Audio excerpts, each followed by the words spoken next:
So, ladies, moving forward, then so much other unfortunate things happened. We had the death of Breonna Taylor, and then we had the death of George Floyd. I remember hearing about. I'll start with George Floyd, hearing about his death, and at one point I was like, "Wait, what? They did what?" And for me, it was like so surreal because like, no, that can't be. You're not telling me that someone was murdered in broad daylight. Because at the end of the day, in my opinion, right away off the bat, it was murder. Irregardless, you know what I mean? To me, it didn't make a difference why. I didn't even know why he was arrested. I didn't really care. To me, it was just the inhumane way he passed away. So I just couldn't understand that.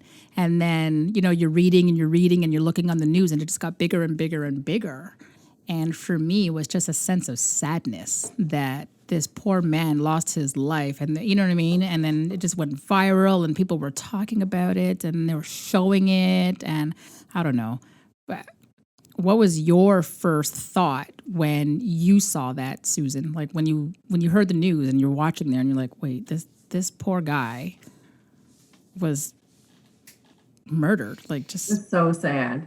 And I still have not watched the video. I've caught like clips of it, but I can't watch it. It's so sad that that could happen to anyone. And that just played out in front of the whole world. And that it was by a police officer on top of that. And that they just killed someone in broad daylight. And for my husband is a sergeant on the police department here. So for us, we just look at him like, how can someone do that?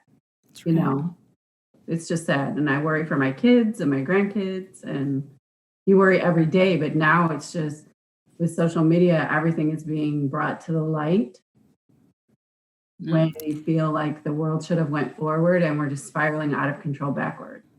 And it's terrifying. It is terrifying because, like you're saying, everything with social media now is being brought to light, but yet it didn't stop. So No, for me, it you know what I hasn't mean? stopped. Well, that's it. It has exactly. It's not like that was the last, right? So it's like, when is it going to stop? But for me, I was like, wow, they're brazen.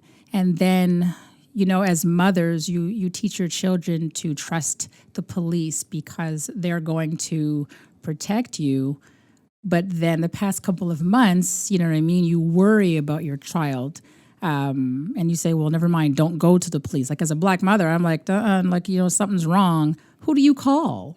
Like, Right. what do you do? And then you have good officers like your husband who people, you know what I mean? Probably just, I don't know. To me, it's just the way, you know what I mean? Just the way the world was seeing it because it was just brazen. And it really just took us out of our comfort zone. Yeah. Because, we get used to it. Like, okay, we just expect everyone to be like my husband. And it was just another reminder that not everyone is like him. Right. And that, and I don't believe that, you shouldn't be able to be a bad employee as a police officer. That's not acceptable. Yeah. And so for us, it was just another reminder, like with our older kids, we always said, not everybody is like your dad. So when you get pulled over, you have to do this, this, this, and this, because not everybody is like him. And we shouldn't, why do we even have to have those conversations with our kids? We shouldn't.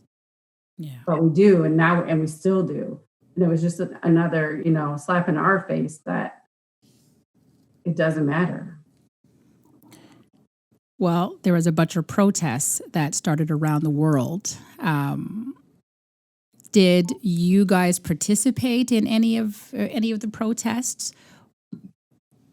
I want to speak on the George Floyd real quick. When you say like things have been happening, so things always happen in the world, and social media just brings it to light. That's right. So if it wasn't for George Floyd, would we had ever known about Ahmaud Arbery, who died on February 23rd, 2000? Right. Probably not. Would Breonna Taylor, who died March 13, 2020, would that have ever been brought to light the way it was? Probably not.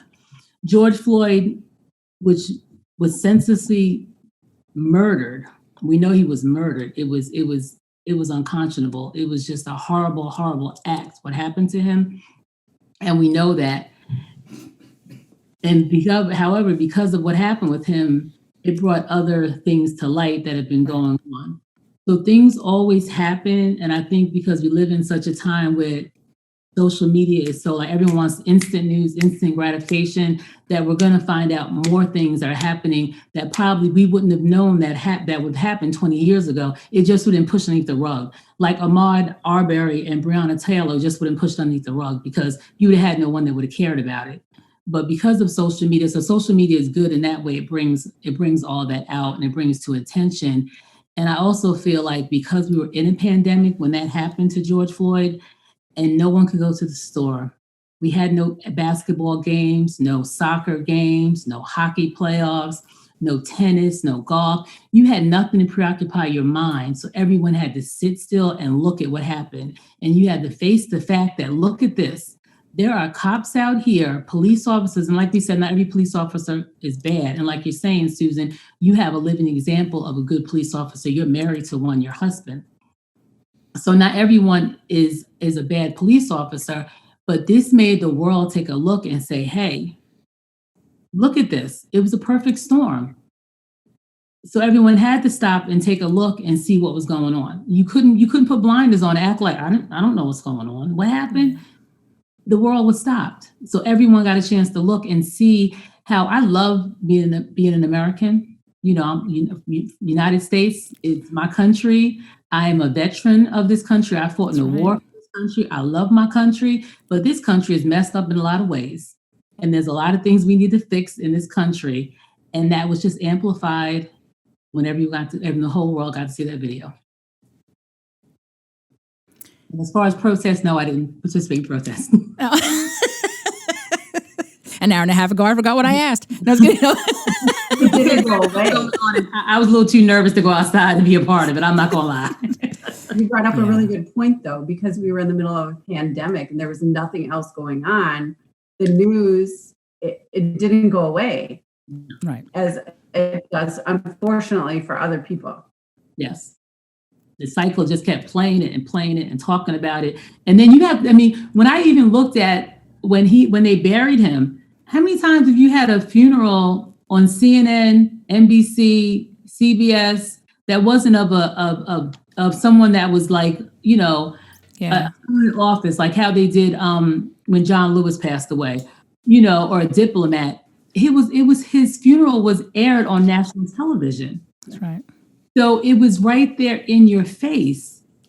So you really have to reckon with it and say, what side of the aisle do I sit on? Do I sit on and I say, well, he had a criminal background, things happen. Or do you sit on the side and say, well, yeah, he had a past like everyone has a past, but he didn't deserve to die. Right. You have to really reckon and see where do you sit on this? Where do you sit on this and where do you sit on life? Because so many people are like, well, he shouldn't have did this. A lot of people do stuff every day, but it doesn't mean you should die for it. Exactly. I agree. Up and they tell a story they shouldn't have told. They run. They may have lied. They may have hit someone, but no one deserves to die like a dog in the street. Here in America, we care more about our animals than we do about people. Yeah, that's true. And that is something that just obviously people need to get together and change. And to me, when I was looking at the protests, I'm like, good, because for me, I was like, thank God for millennials. Oh, yes, definitely. Because, you know what I mean? For them, they were like, I'm standing up, I believe in this, and I'm not stopping until, you know what I mean? Because I was talking to some of my friends at the time I was in Montreal, you know what I mean? And they were going to protests and stuff like that. But it just seemed that the older the people were, they would go to a protest, they'll go to one, maybe two, but that was it. Oh, I have to go back to work, but but I still believe in the cause. But yet you got these millennials who are like, nah, man, I'm out there every day, you know what I mean, all day. And I'm going to continue to push it and push it and push it. And this is why we're at where we are now, you know what I mean, getting a little bit further than, you know what I mean, than before. But for me, I just say God bless a lot of the younger, the younger generation, because at the end, this is their life. And this is going to be, they fight now for when they get a little bit older, when they're in their 30s and 40s, right? If they don't do nothing now, then nothing's going to change. And for me, I had a sense of sadness for my kids. And then I was looking at my grandkids and I'm like, wow, like what kind of life is going to be, you know what I mean? Are they going to have when they get older? You know what I mean? So for me, it was just do something. And I wanted to put myself and involve myself in something. So I went to protests in Montreal, you know what I mean? And they were good, but then one of them, of course, it got out of hand because people started looting and stuff like that, which just was completely, to me, in my opinion, was ridiculous because it took away from the point of the protest, right? Because there's always something that's going to remove from why we're really there. But at the end of the day, I think eventually things got better when, for example, when they started painting the streets with Black Lives Matter. I never in a million years thought that Montreal, Quebec, which is known as the French city, would actually have Black Lives Matter written on the street. I mean, they had it in English and French, but for me, the point was it was there. And that was very, very important to me as a Black citizen living in that city. You know, I live in Nova Scotia now, and we have it here. You know what I mean? So for me, and I found it by accident. I didn't even know that it was here. And I remember going to the gym one day, I turned the corner, and I was like, wow.